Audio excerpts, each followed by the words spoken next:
Michael Green hated Mondays, especially rainy Mondays in early October. It was on such a day that his cell phone rang at 5 in the morning.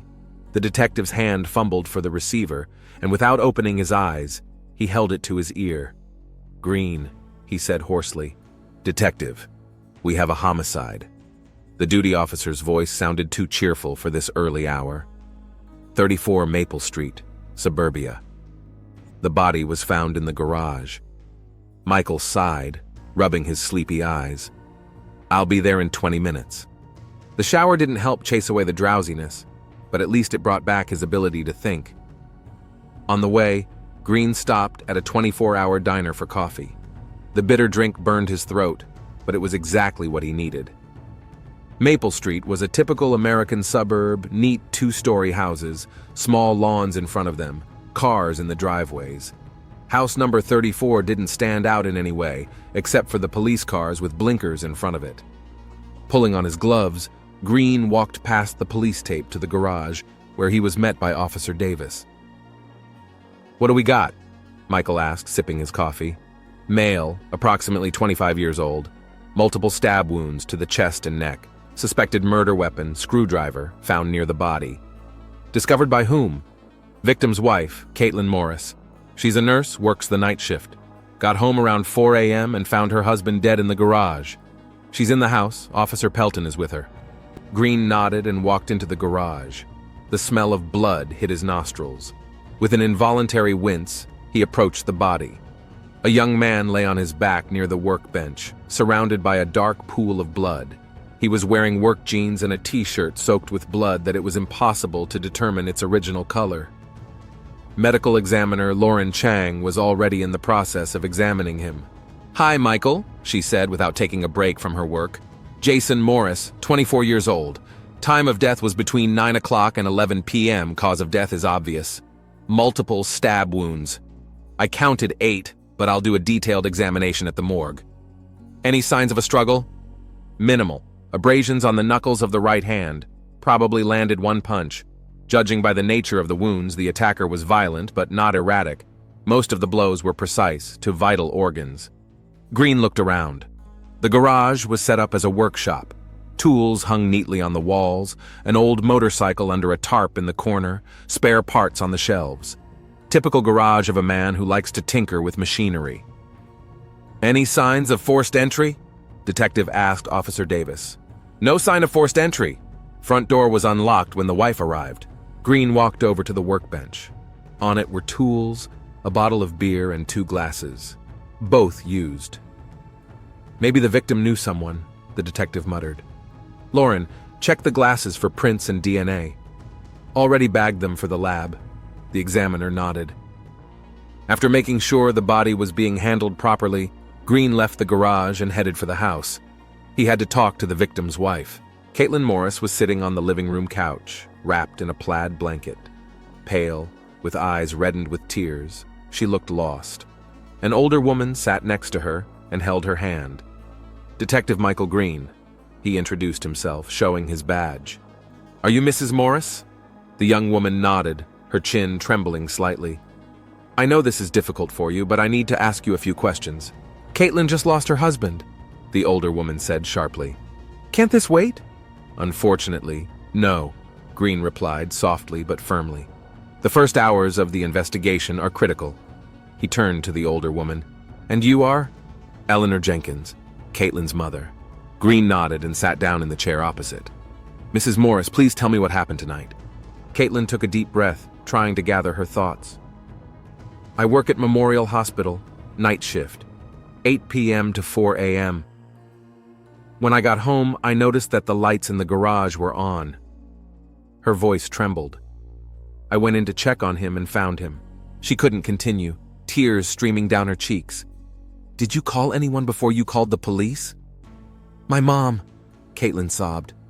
"I was in shock. I didn't know what I was doing." Eleanor squeezed her daughter's hand tighter. "I live 15 minutes from here. I came straight over and called the police." "Did anyone have a grudge against your husband?" Green asked, turning to Caitlin. "Maybe conflicts at work? Debts?" The young woman shook her head. "Everyone loved Jason. He worked as an auto mechanic at Tony's shop on River Street. No enemies as far as I knew. And the financial problems? Caitlin and Eleanor looked at each other. Nothing serious, Caitlin finally answered. Like all young families, Jason took out a loan for garage equipment, but he paid it off. When was the last time you saw your husband alive? Yesterday, before he left for work, around 7 p.m., he said he was going to work on his motorcycle in the garage. Was he alone? Caitlin frowned. He must have been. Why? 2 glasses were found in the garage, Green said calmly. Perhaps your husband had a guest. A shadow of surprise ran across Caitlin's face. I don't know who it could have been. Maybe a neighbor stopped by. Mr. Wilson often dropped by to chat with Jason. Green made a note in his notebook. I'll check it out. Did your husband carry any valuables with him? Money, expensive things? Just his wedding ring, Caitlin sobbed again, and the watch I gave him for his birthday last year. Does he have it on him? The ring, yes, but I didn't notice the watch. She covered her face with her hands. God, I couldn't even look at him. Eleanor looked angrily at the detective. She needs her rest. Can't you see that? Green nodded. Just a couple more questions. Mrs. Morris, who owns the house? Jason and I. We bought it 3 years ago when we got married. My mom helped with the down payment. Who else has keys to the house? My mom, Caitlin answered. And my dad, Tom Jenkins. He's a trucker who travels a lot. Sometimes he comes by to check on us when he's passing through town. He's in town now? Yes, he arrived 3 days ago, Eleanor said. He's staying with me. Green made another note. One last question. Have you noticed anything unusual in your husband's behavior lately?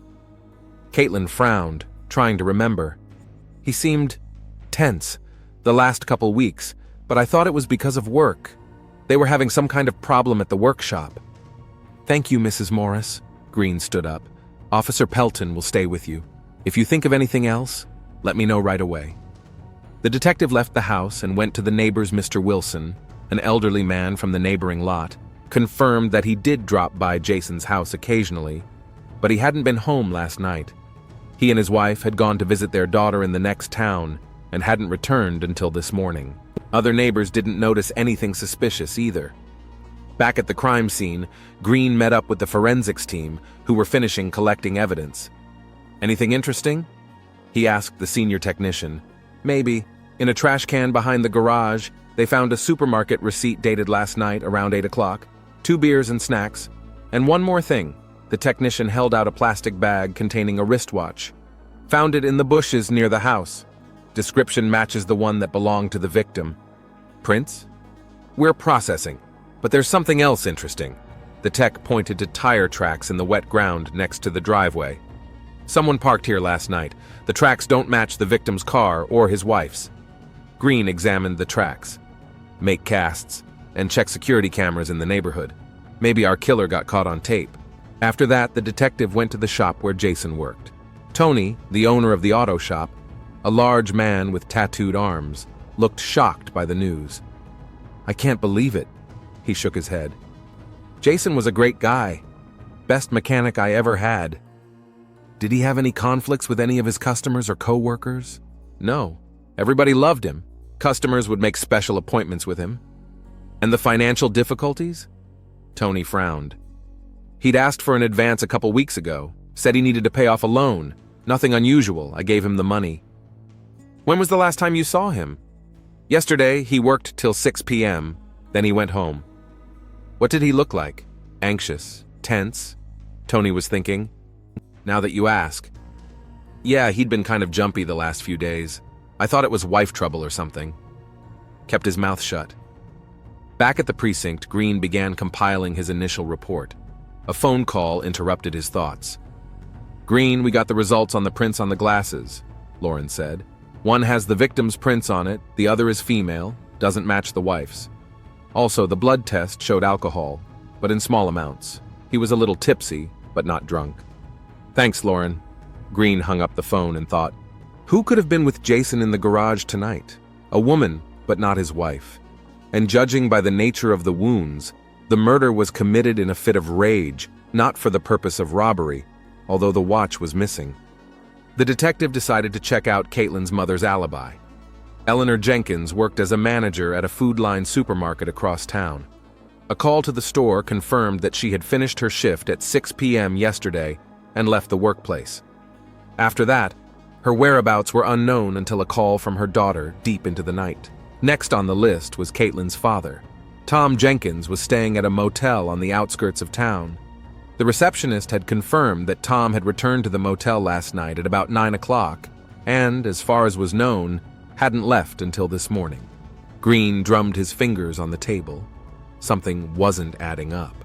Who could have been with Jason in the garage? And what had caused such a brutal murder? The detective decided to take another look at the crime scene. Maybe they had missed something.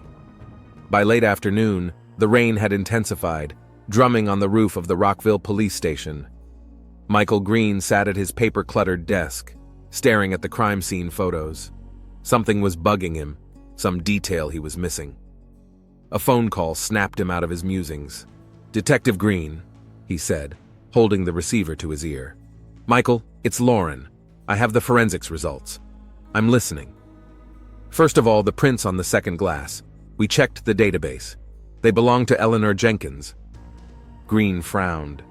Caitlin's mother hadn't mentioned visiting her son-in-law tonight. "Anything else?" "Yeah.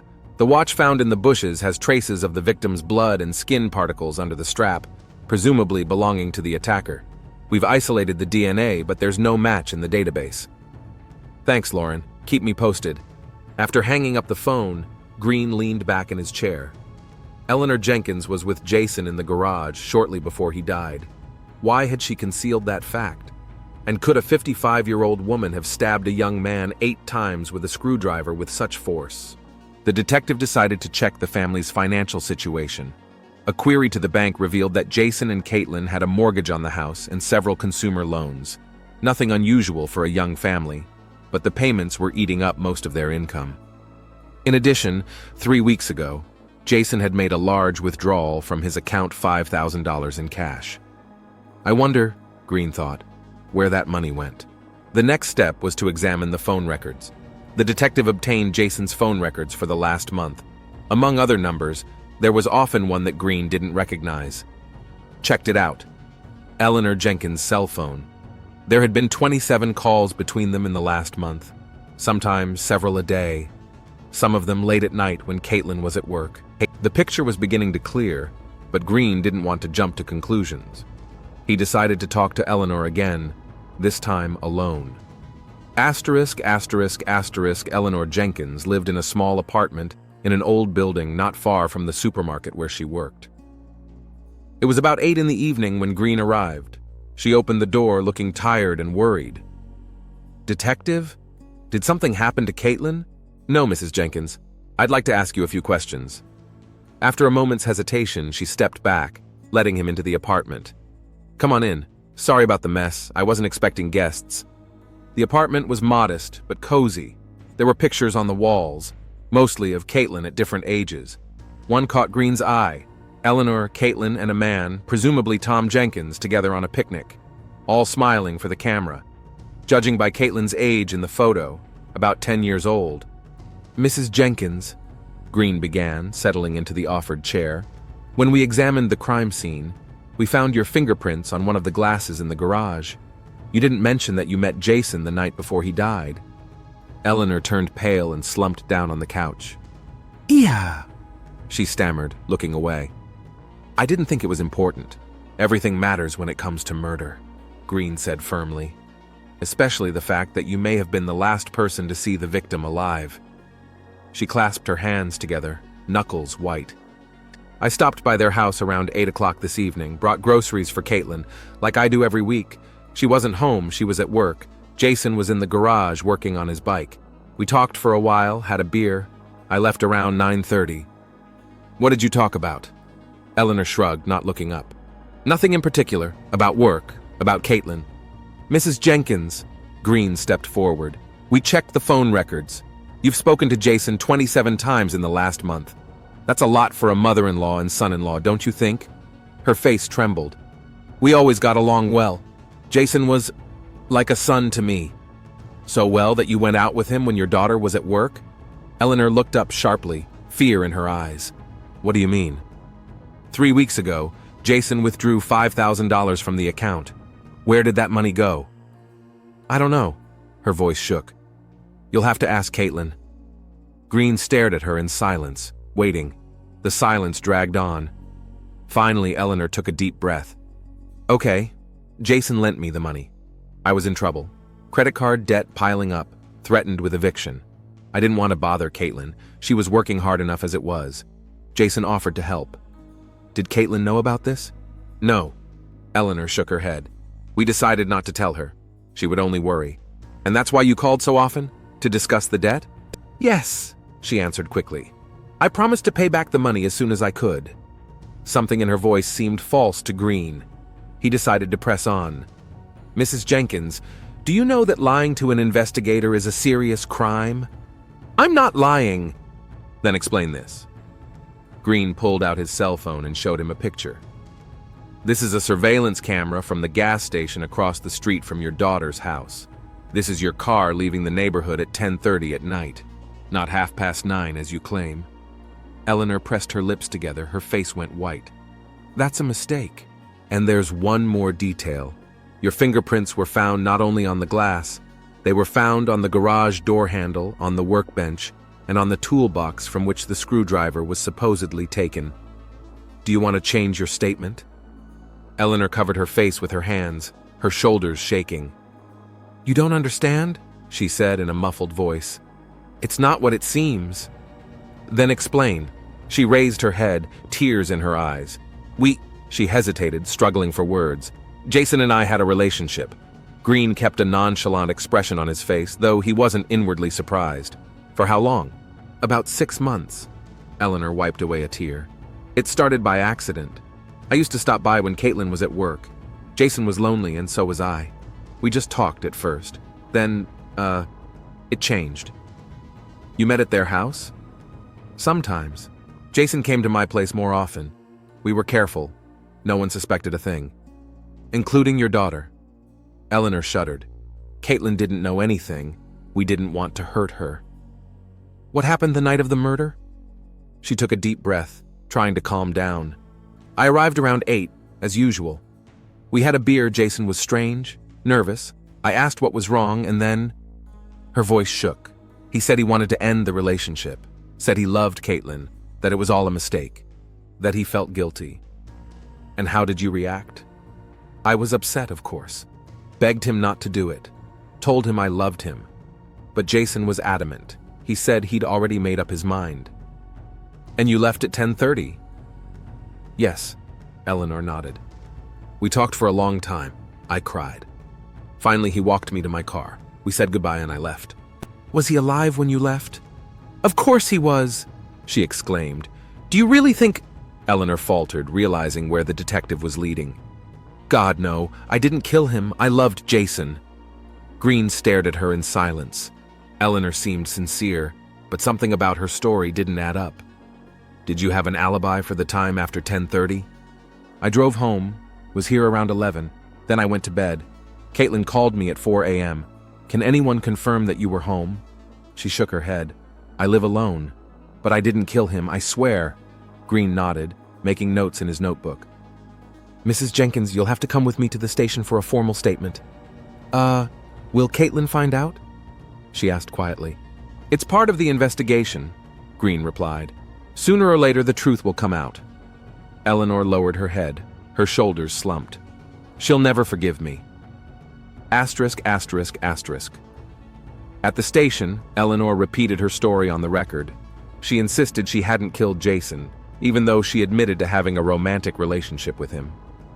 Without direct evidence, Green couldn't hold her, but he took her out on her own recognizance. It was late when he returned to his desk, mulling over the new information. Eleanor's story explained the frequent calls and meetings, but was she a murderer? She had a motive, rejected love, jealousy, anger, but did she have enough physical strength? And if she was planning a murder, why had she left so much evidence behind?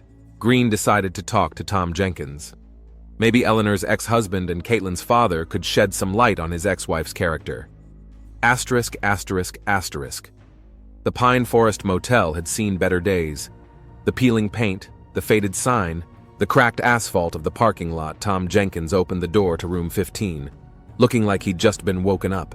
A large man with a graying beard and tired eyes, he glanced glumly at Green's badge.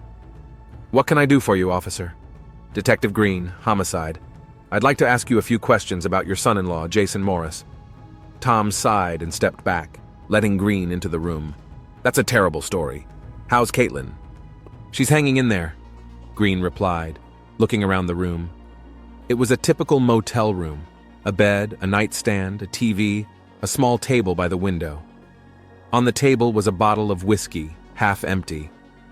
"Have a seat," Tom pointed to the only chair. "Sorry about the mess. I wasn't expecting company. How long have you been in town, Mr. Jenkins?" 4 days ago. Took a little vacation, wanted to visit my daughter. We don't get to see each other very often." "You were staying here? Not at your ex-wife's or your daughter's?" Tom grinned. "Eleanor wouldn't have been pleased. We're not on the best of terms, you know. And Caitlin and Jason have a small house, didn't want to cramp it." "How did you find out about Jason's death?" "Eleanor called this morning. I went to Caitlin's house, but the police wouldn't let me in. Then I met my daughter at the hospital where she had been taken with a nervous breakdown." "How would you describe the relationship between Jason and Caitlin?" Tom shrugged his shoulders. "As far as I know, normal. Caitlin always said she was happy with him, though admittedly I haven't been around here often enough to judge." "And between Jason and Eleanor?" Tom frowned, considering something. "I don't know. Eleanor always spoke well of him. Maybe too well." He grinned without amusement. "She always liked young boys." "What do you mean?" Tom sighed, looking out the window. "Eleanor and I divorced 15 years ago. She had an affair with a young co-worker about 10 years younger. Not the first or the last, I'm sure. Do you think there was something between her and Jason?" Tom shrugged. "Who knows? It would have been her style. Eleanor had always been good at getting what she wanted, and she liked to feel power over young men." "Was she capable of violence?" Tom raised his eyebrows in surprise. "Do you think Eleanor killed Jason?" He shook his head. "I don't. She's impulsive. She can get angry, but murder, that's serious." "Where were you Monday night between 9 and 11? "Here in my room, watching TV, having a drink." Tom nodded at the bottle of whiskey. "The receptionist can confirm I didn't go out. There are cameras everywhere in this shithole."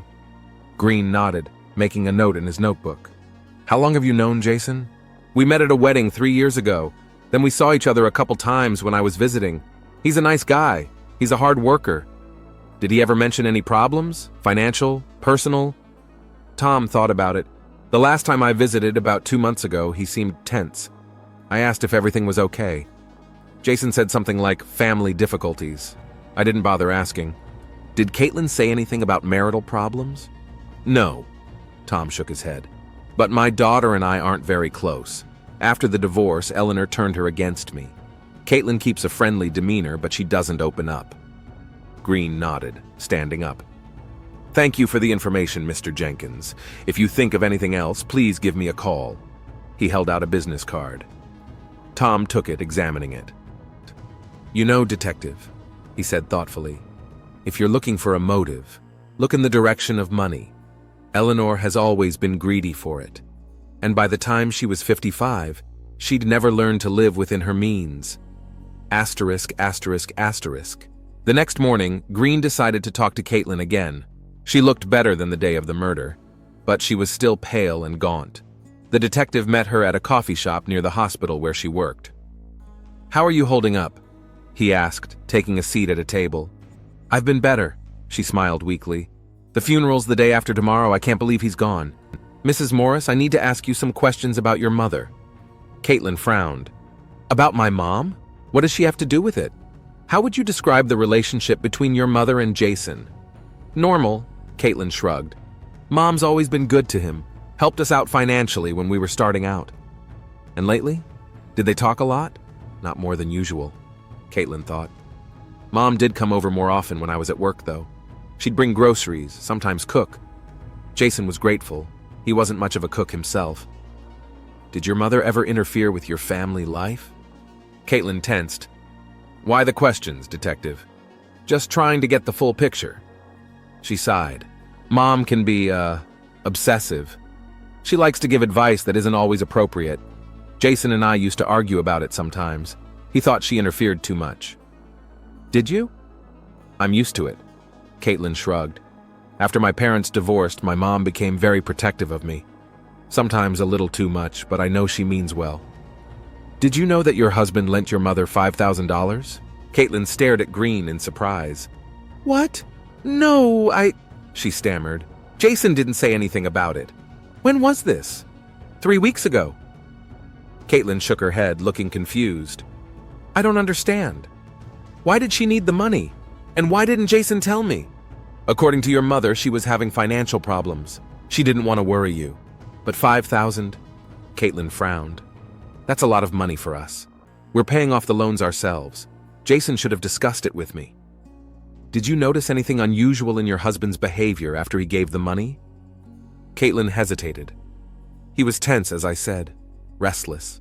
I thought it was the work. And your mother? Was she acting as usual?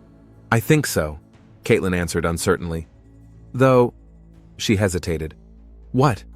My mom had been acting weird lately when I mentioned Jason, either overly enthusiastic or overly critical, and she'd been calling me more often, asking how we were doing. Green nodded, making a mental note.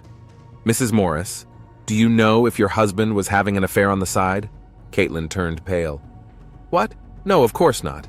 Jason loved me. We were happy. You sure? There were no signs? Absolutely, she answered firmly. Jason wasn't that kind of person. Green decided not to reveal information about the affair between Jason and Eleanor. Until it was absolutely certain that the mother was involved in the murder, it wasn't worth traumatizing the daughter further. One last question. Your father mentioned that he and your mother had a complicated relationship. Could you elaborate on that? Caitlin sighed. They divorced when I was 13. My mom caught my father with another woman. At least that's what she always said. And your father? He denied the affair. Said Mom made it up to justify her own affair with a coworker. I don't know which one of them was telling the truth. I was a teenager, confused by all this. Did you keep in touch with your father after the divorce? Not really, Caitlin admitted. Mom didn't encourage it, said he abandoned us. It wasn't until I got older that I started to decide for myself whether or not to talk to him. Now we see each other a few times a year when he comes to town. Green nodded, analyzing the information. The family drama was tangled with long-standing grudges and misunderstandings. Somewhere in this tangle of relationships lurked a motive for murder. Thank you for your candor, Mrs. Morris. One more question. Do you know anyone who might have wanted your husband dead? Caitlin shook her head. No one. Jason was a good man. Everyone loved him. Even your mother? Green asked softly. Caitlin frowned. What do you mean? Just clarifying. Green backed away. Thank you for your time. Asterisk, asterisk, asterisk. Back at the station, Green got an update from the technical department. The surveillance cameras from the gas station across the street from the Morris house had captured not only Eleanor's car leaving the neighborhood at 10:30, but also another car entering the street about 15 minutes after she left. The quality of the recording made it impossible to make out the license plate or the driver's face, but from the dimensions, it was a pickup truck. Green frowned. Tom Jenkins had a pickup truck, but he claimed he'd spent the entire evening at the motel. A check of the Pine Barrens cameras showed that Tom had indeed returned to the motel around 9 p.m. and, according to the records, hadn't left until morning. But there was one but. The camera at the motel's rear exit hadn't worked in weeks. It was entirely possible that Tom could have stealthily walked out and returned. Green drummed his fingers on the table, thinking. He had two suspects, Eleanor, who was having an affair with the victim, and Tom, Eleanor's ex-husband, who might have found out about the affair. Eleanor lied about the time of her departure. Tom may have lied about staying at the motel. They both had access to the victim's house. Keys. We had to dig deeper. Green decided to look into Eleanor's financial situation. If she really was in debt, that could explain the loan from Jason. But what if the money didn't go to pay off her debts? And another question troubled the detective. If Eleanor and Jason had been dating for 6 months, why did he suddenly decide to end the relationship? What changed? Perhaps the answer lies in Tom's recent return to town. Maybe Jason was afraid the secret would get out. Or did Tom suspect something and threaten to expose it? Green decided to double-check all the facts. He requested surveillance video from the gas station for the past 2 weeks. Perhaps Eleanor and Jason had been meeting regularly, and that was reflected in the footage. The results were interesting. Eleanor's car did indeed often show up at her daughter's house on evenings when Caitlin was at work. But more importantly, a pickup truck similar to Tom's car had been spotted in the neighborhood 3 times in the last week, even though Tom said he'd only been in town 4 days. The detective put in a request to check the calls from Tom Jenkins' cell phone. Soon he received the printouts and delved into them. Among the many numbers, there was one that caught his attention: Jason's cell phone. 3 calls in the last 2 weeks. The last one the day before the murder. Tom hadn't mentioned talking to his son-in-law. Why would he hide it? Green decided to check one more detail. He called the bank where Eleanor kept the money. Detective Green, homicide. I need information on Eleanor Jenkins's account. After confirming his credentials, he got the information he needed. 3 weeks ago, $5,000 was indeed deposited into Eleanor's account, but it didn't go to pay off her debts.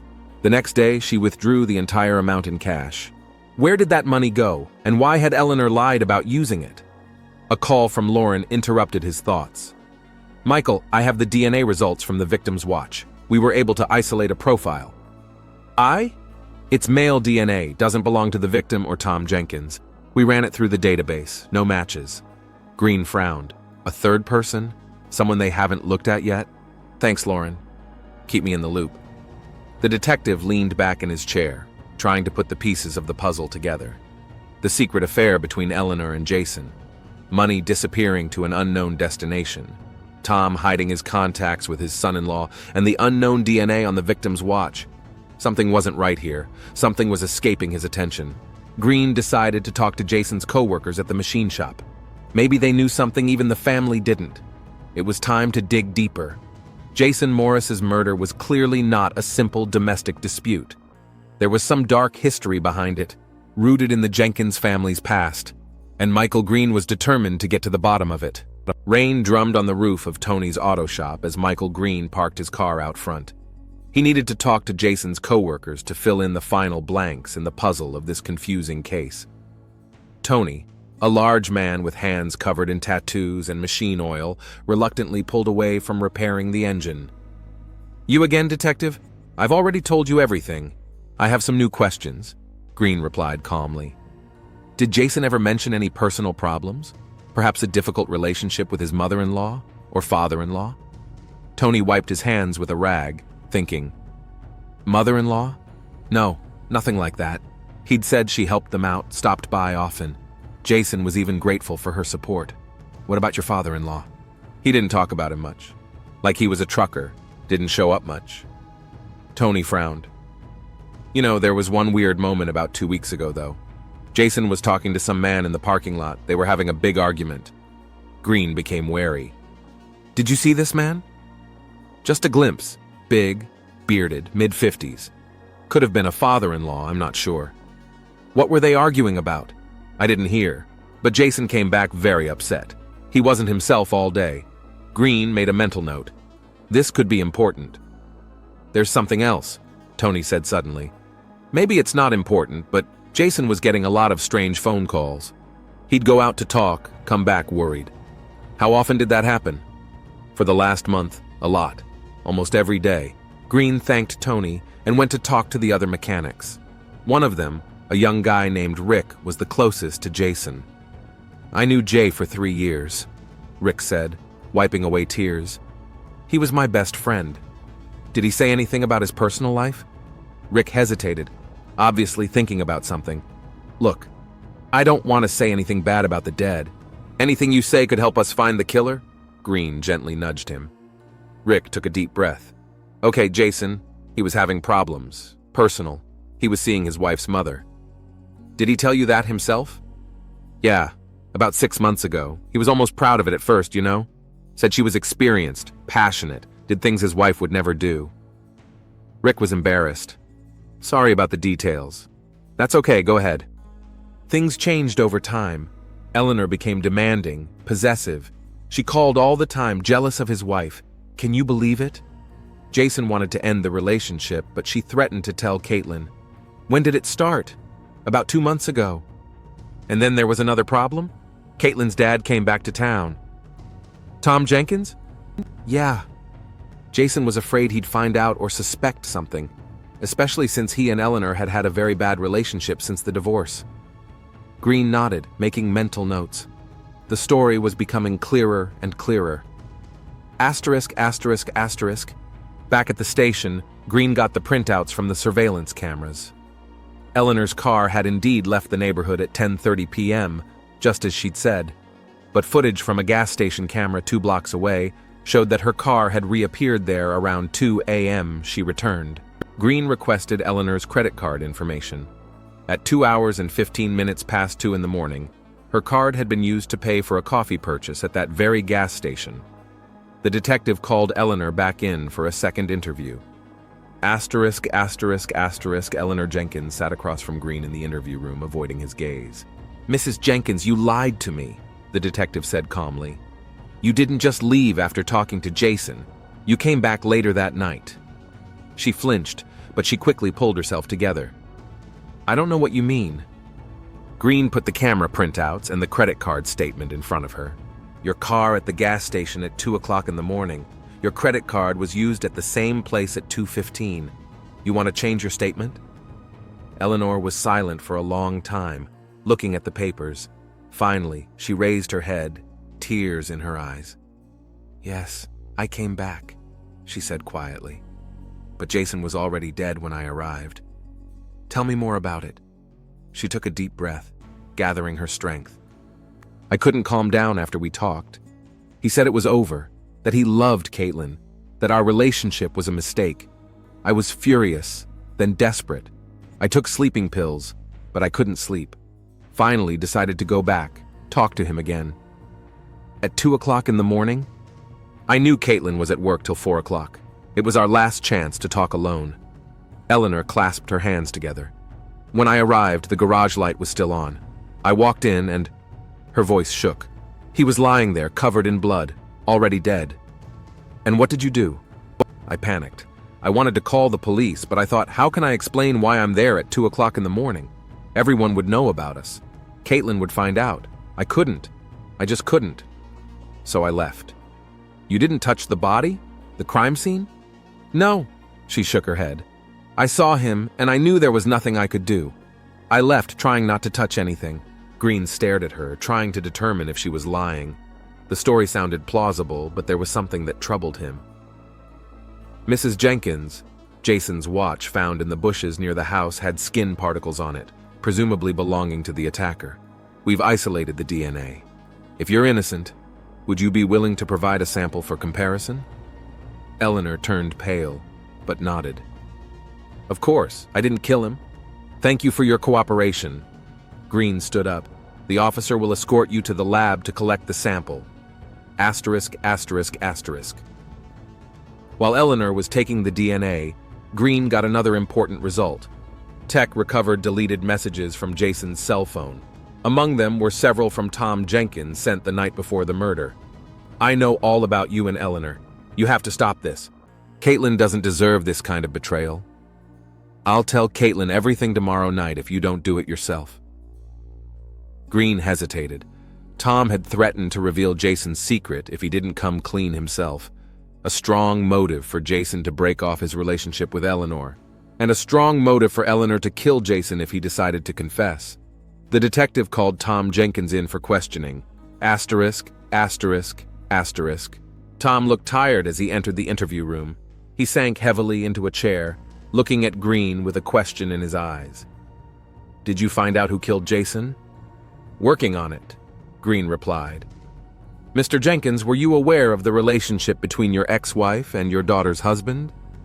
Tom didn't seem surprised by the question. Yes, he answered simply. Spotted them together a couple of weeks ago.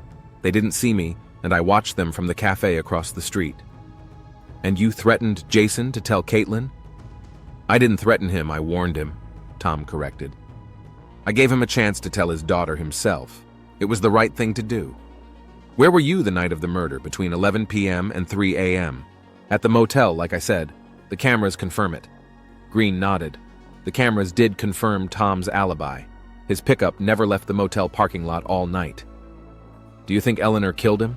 Tom asked suddenly. Green looked at him carefully. "Do you think so?" Tom sighed, rubbing his chin. "She's capable of a lot of things when she feels betrayed or abandoned. Our divorce was hell. She made me look like a monster in front of my daughter, turned all my mutual friends against me. I lost almost everything. My house, my family, my reputation. My job was the only thing that saved me." "Did she ever get physically aggressive?" "She threw things at me a few times during arguments. Once smashed my eyebrow with a heavy ashtray." Tom shook his head. "But from that to murder, I don't know." "Thank you for the information, Mr. Jenkins." Eleanor's DNA results came back the next day. It didn't match the DNA found on Jason's watch, but that didn't completely clear her. She could have been wearing gloves. Green decided to test another theory. He requested Caitlin Morris's phone records for the last few months. The results were surprising. Caitlin often called a certain Martin Gray, sometimes several times a day. A check revealed that Martin Gray was Caitlin's ex-boyfriend, whom she had dated before Jason. Gray had been sentenced to probation 2 years earlier for assaulting another of his girlfriends in a fit of jealousy. Green found Gray's address and went to his house. No one was there. Neighbors said they hadn't seen him in days. The detective issued a warrant for Gray's arrest as a murder suspect and put out an APB. The response came quicker than he expected. Martin Gray was apprehended at a bus station in a neighboring state. A day later, he was brought to Rockville. Martin Gray was a stout man with a hard look and a hard line of mouth. He tapped his fingers nervously on the table as he waited for the questioning to begin. "Mr. Gray," Green began, "where were you on Monday night to Tuesday night between 11 o'clock in the evening and 3 o'clock in the morning?" "At the Roadhouse Bar," Martin replied calmly. "I can give you the bartender's contacts. He'll confirm it." "Why did you try to leave the city?" "I didn't. I was going to see my mother in Bridgedale. She's sick." Green scrutinized him, looking for signs of lying. "Mr. Gray, we know you've been in contact with Kathleen Morris, the dead man's wife." Martin visibly tensed. "We were just talking, nothing more." "About what?" "About life, about the past." He sighed. "I've made no secret of the fact that I still have feelings for her. We broke up because of my stupidity. I tried to make things right." "Did she reciprocate?" "No," Martin shook his head. "Caitlin made it clear that she loved her husband and wasn't going to change anything. I accepted that." "Were you at the Morris house on the night of the murder?" Martin turned pale. "No. Why would you think that?" "The gas station cameras caught a pickup truck that looked like yours." "Half the men in town have pickup trucks like that," Martin objected. "That's not me. I was at the Roadhouse from 11 until it closed at 2 in the morning. Then I went home."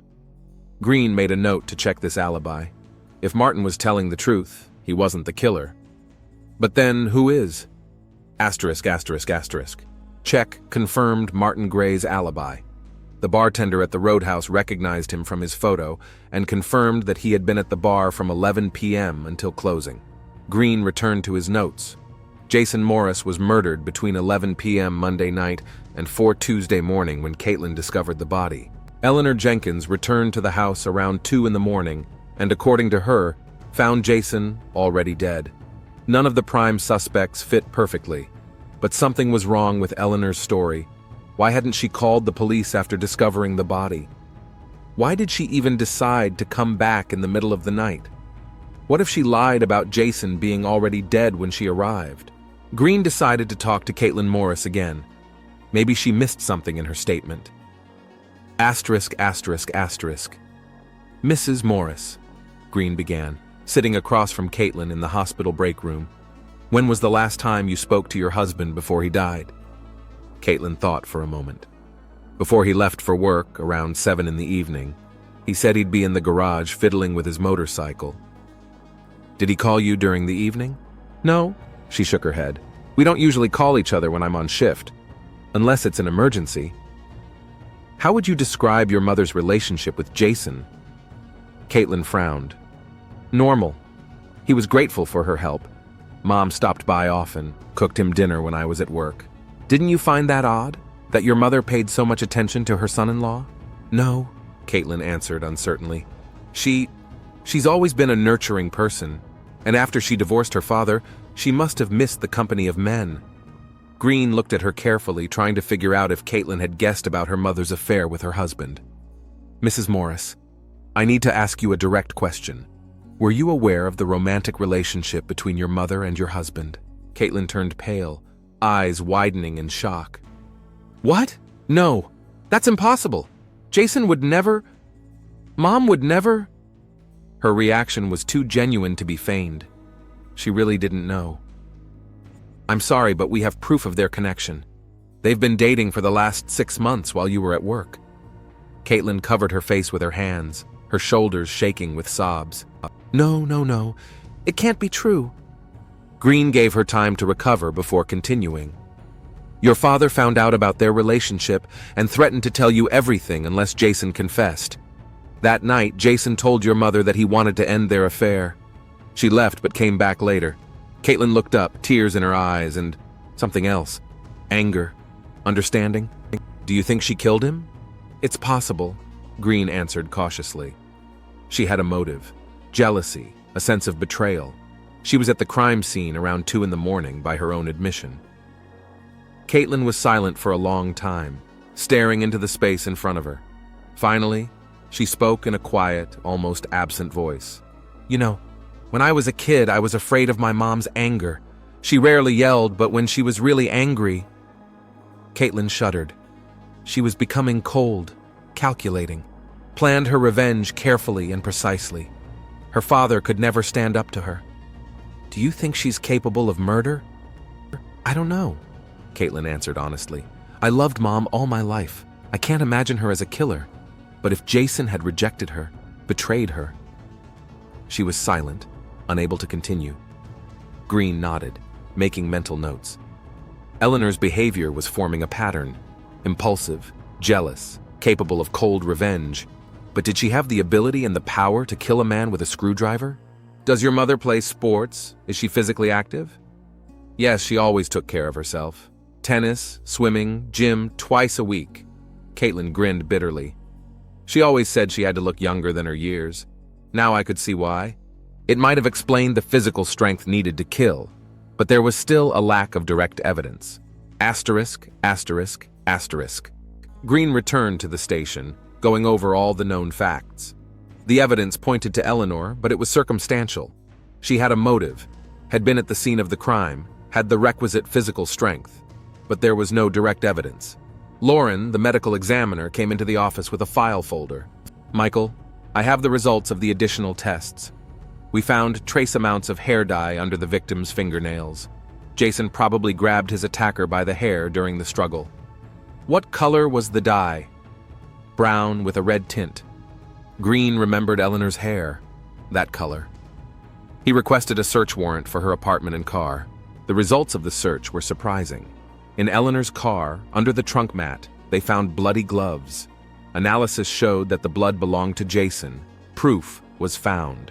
Eleanor Jenkins was arrested on murder charges. Asterisk, asterisk, asterisk. The trial took place 6 months later. Eleanor pleaded not guilty, but the evidence was too compelling. The jury reached a verdict of guilty of second-degree murder. The judge sentenced her to 25 years in prison with the possibility of parole after 15 years. Caitlin did not attend the reading of the verdict. She couldn't bring herself to face her mother. Asterisk, asterisk, asterisk. A year later, Michael Green met Caitlin by chance at the supermarket. She looked better, not so exhausted, though the traces of her experience were still in her eyes. How are you, Mrs. Morris? He asked. Miss Jenkins again, she corrected with a slight smile. Back to her maiden name. And I am getting by, day by day. That's good to hear. I moved, Caitlin continued. I couldn't stay in that house. Too many memories. It's understandable. Sold the house, bought an apartment closer to the center, changed jobs, day shift at a private clinic. The pay was less, but I needed a change. And your father? Do you keep in touch? Yes, Caitlin nodded. We've grown closer over the year. He's helped me a lot. Turns out I didn't know him at all.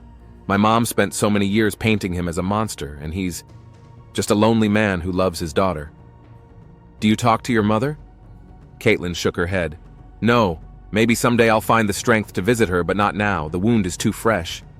They stood in silence, thinking about their own thoughts.